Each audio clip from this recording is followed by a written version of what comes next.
Hi, I'm Rob Cosman. Welcome to my shop. If you follow us at all, you know I use what's called a router plane quite often. Woodpecker and Blue Spruce recently came out with their own. I'm interested in checking it out. I haven't even looked at it yet. You'll be the first to see it when I see it. Let's go.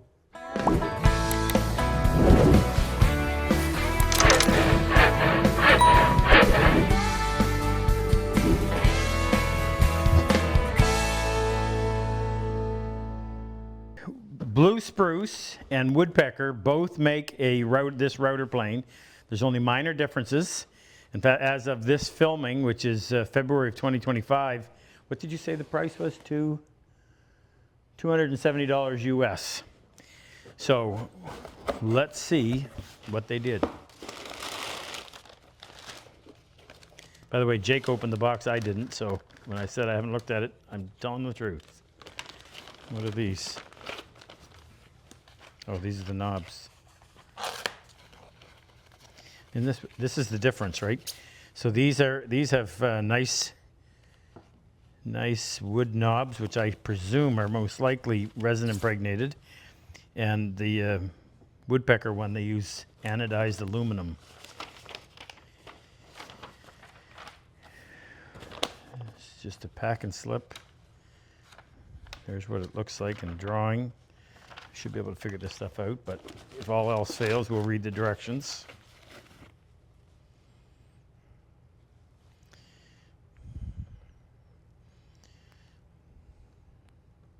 It's the Blue Spruce logo.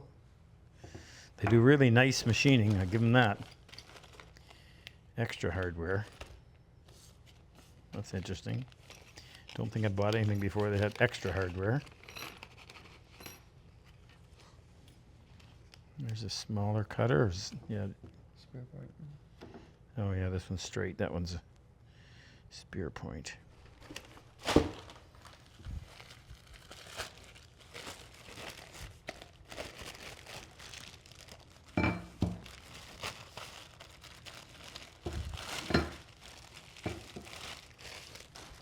All right, now I gotta get a rag and clean this stuff off.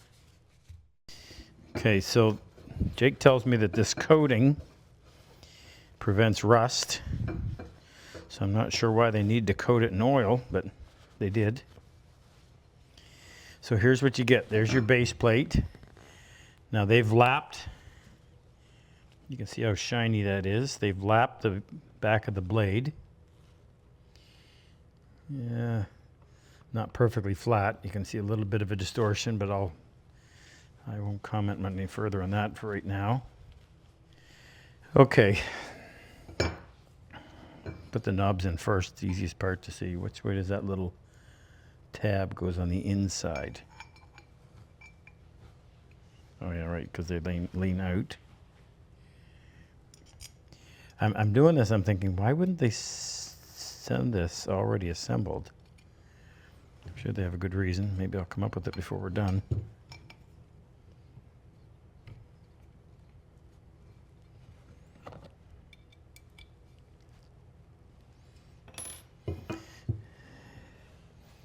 They do really nice work, particularly on their wood. So this sits right on here, like so.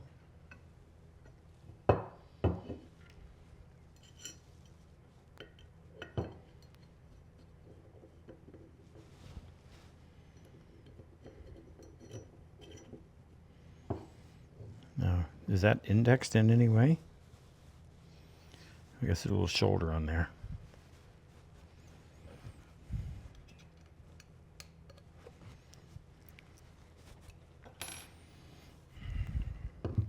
Yeah, apparently there's a fence, an optional fence that you can buy separately. My first impression, I really prefer the look of the traditional Stanley, which is now made by Lee Nielsen router plane.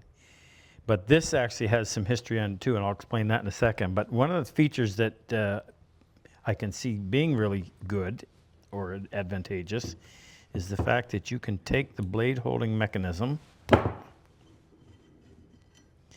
and you can turn it around. So if you had to use it more like a a bullnose plane, you've got lots of material, lots of base on the workpiece. So you've got it right out front. Of course, that can be locked in place. I don't like how low that is. That's a little bit awkward, and there's no way to.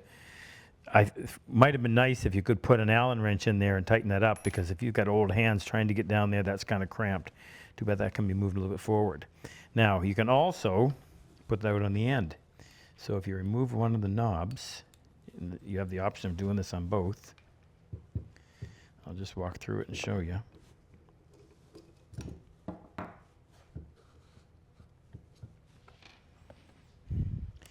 And I'm thinking when we use our router plane for making the sides of a tenon parallel to the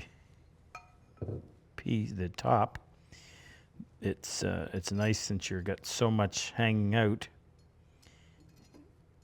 unsupported. With this, you'd have a lot of material, or a lot of the base actually sitting on the workpiece. Lock that down, and now you've got lots of material back here. That's good, and you can also do it on this side as well. Yeah, and that's right too. You can turn that around and you put it so that you're pulling in here and your cutter's in on this side. So lots of versatility that way. The adjustment mechanism is nice and smooth. What's locked?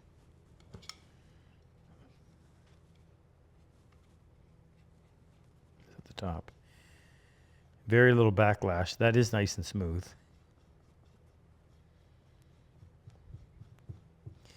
The stop collar, and that one does have provisions for an Allen wrench. You can get in there and get that snug so that you don't have to worry about it slipping. I wouldn't trust hand tight if you're having to use that in a situation where it definitely can't move. And you can also take that off and you can put it on the other side if you're left-handed. So there's 1, 2, 3, there's 4 flats on here, which also allow you to move, to take that off, and you can move the blade in several positions. So you can have it aiming this way, or back this way. Lots of versatility, I'll give them that. Really nice machining. All right, I'll put this back together in the normal fashion.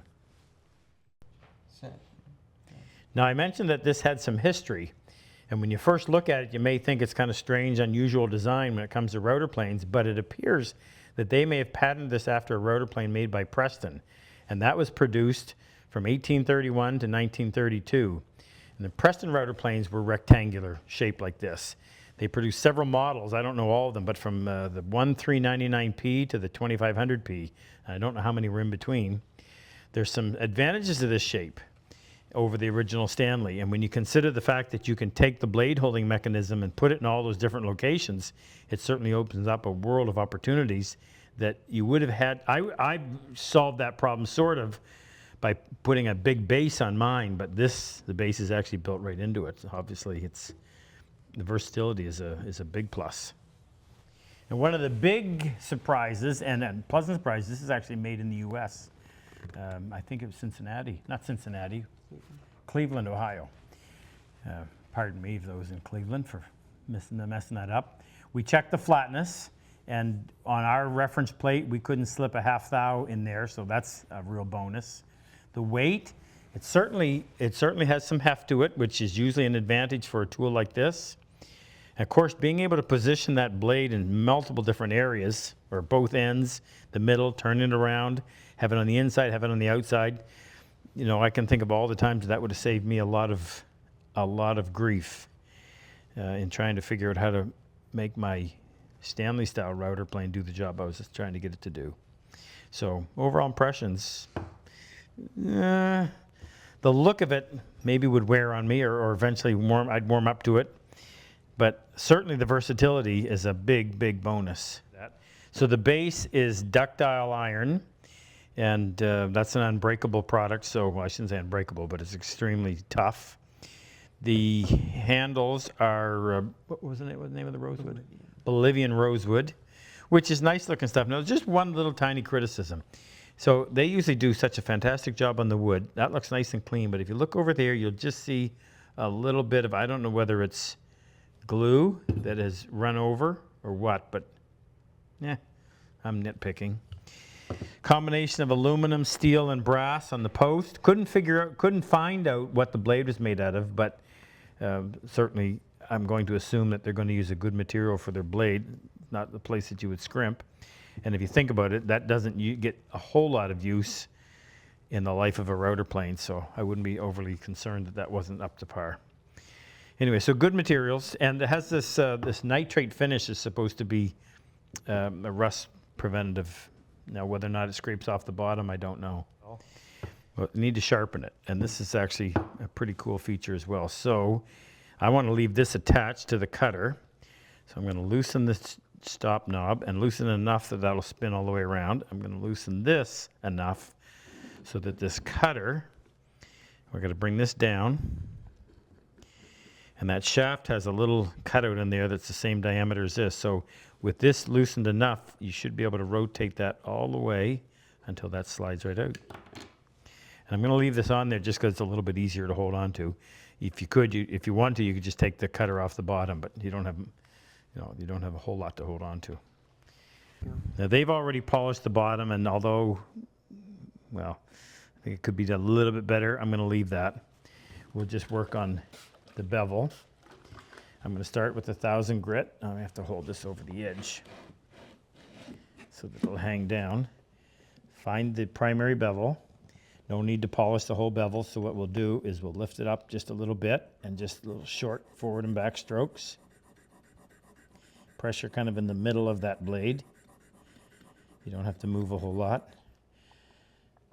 Didn't get a burr yet. Make sure I'm sitting on there. Come up.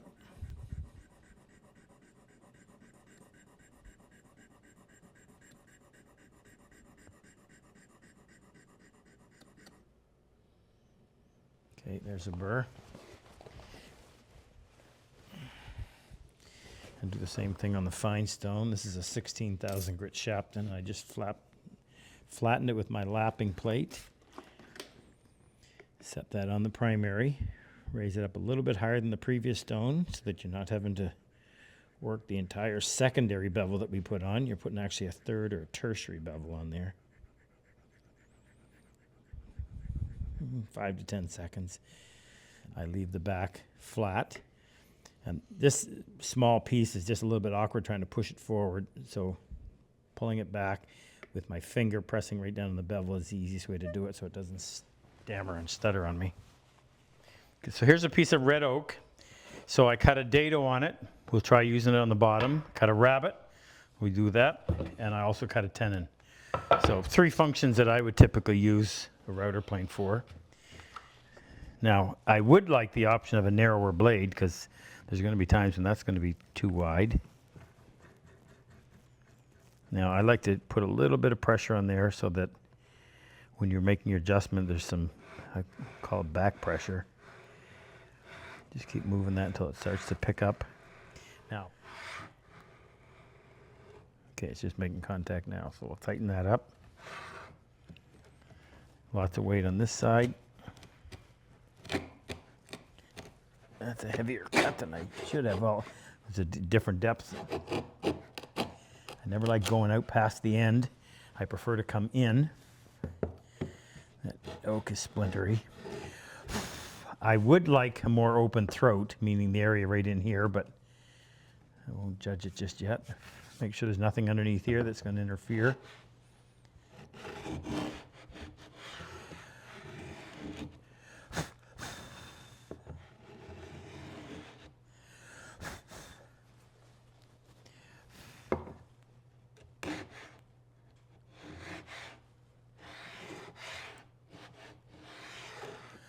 All right, now I know that's the same depth all the way across.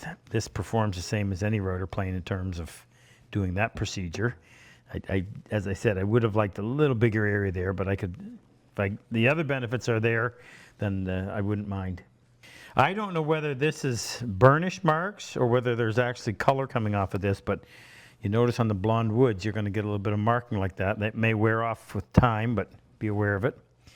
Now, if I was going to be doing this rabbit, it would be nice to have more of the plane sitting over here.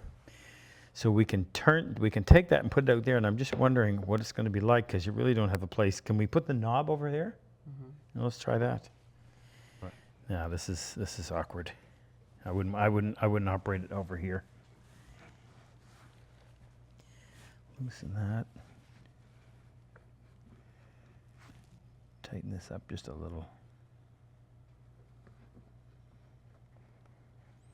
Now, if the grain direction was different, then I would make sure that whichever way I came was going to give me the best cut.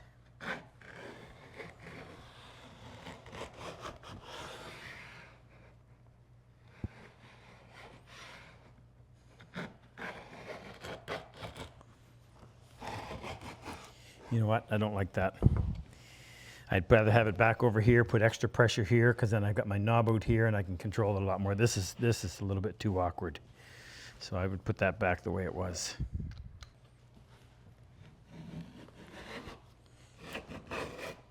Now, I have a lot more control, and if I have to, the grain changes direction. I can come around the other way. You know, that's just a nasty piece. You do have to be aware that this is wanting to tip this way, so you've got to put a lot of pressure, in this case on my left hand.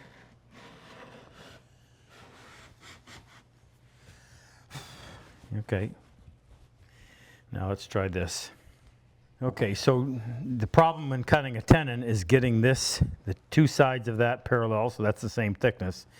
Unlike a dovetail, a tenon, there's a go, no go, and it's really close.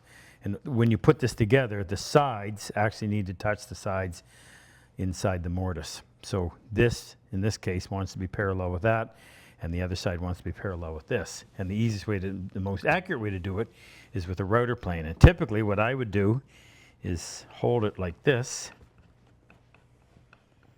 Again, there's going to be a lot of force wanting to pull this down, but you counteract it by pushing down really hard, in this case with my left hand. And I would work my way across.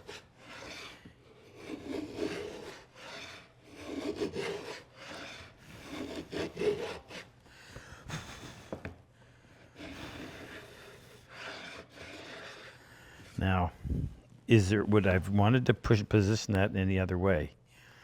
I suppose you could have taken this and put it out on the end and pulled it in like that, but then if the grain's running the wrong way, it's just going to lift all the fibers. It's easier to do what we would call a controlled tear by cutting across the grain. I'm going to position it out here just to see if there's any real advantage. I'm not going to bother putting the knob on because having the knob in the middle of the plane, I don't see how that's a benefit at all. Now, the first problem is I have no idea where the blade is because I can't see it, which makes it awkward to adjust.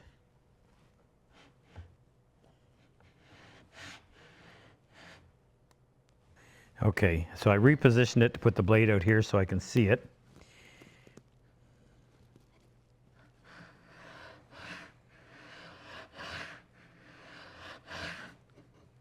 Okay, snug that up. You have to hold your hand here because, like I said, having the knob there would be of no advantage at all.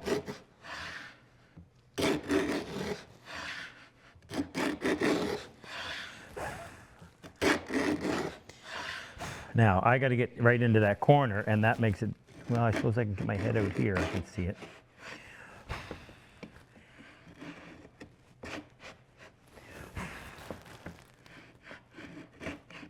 Now, it may just be because I'm not used to using this. And I've been doing it the other way so long. I don't know if that's such a great advantage. Okay, remember, this is my opinion only, based on very limited use. I've had it for, I don't know how we had it, but I've only used it for the last hour while we were filming this. So that may change over time. As far as, first, let me get the positive points. I really like the precision. I like how easy it is to take that blade out without having to dismantle everything. I like the fact that this is nice and precise. There's very little backlash. They did a really nice job on the furniture parts. Not thrilled with the shape, and I don't like the fact that I don't have quite as open a space here. As far as being able to move the blade to different positions, I didn't find that to be an advantage at all. You may have something very specific that would make that an advantage, but for me, cutting adjusting the tenon, I would use it just like that, and I would use it like this for both doing the rabbet and the dado, or the rebate. Now, price-wise, this is the Lee Nelson. This is my favorite.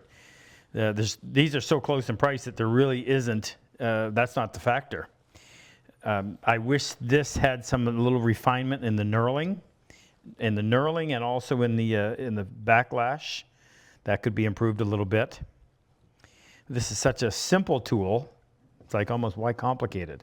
Lots of open space in here, so I can do exactly what I need, and I have the option to use smaller size cutters. There's a little adapter that allows you to use little 1/4-inch cutters, so that's a big advantage. Simplicity.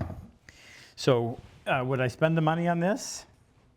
I think I would still buy the Lee Nelson over this, even with the features it has. One of the biggest ones is being able to see nice and clearly in here and know exactly what the cutter's doing. You know, kudos to these guys for making that sole as flat as they did. It's got really nice weight. And maybe I'm just getting a little too hung up on the looks, but what I've always appreciated most about Lee Nelson is that traditional look that they took from the old designs and just made them with better materials and better tolerances. But that's not necessarily a reason to make one choice over another. So your call. I'm still going to stick with this one, but this is a nice plane, well made. I just don't think all the bells and whistles are something that are going to get used very often, for what it's worth.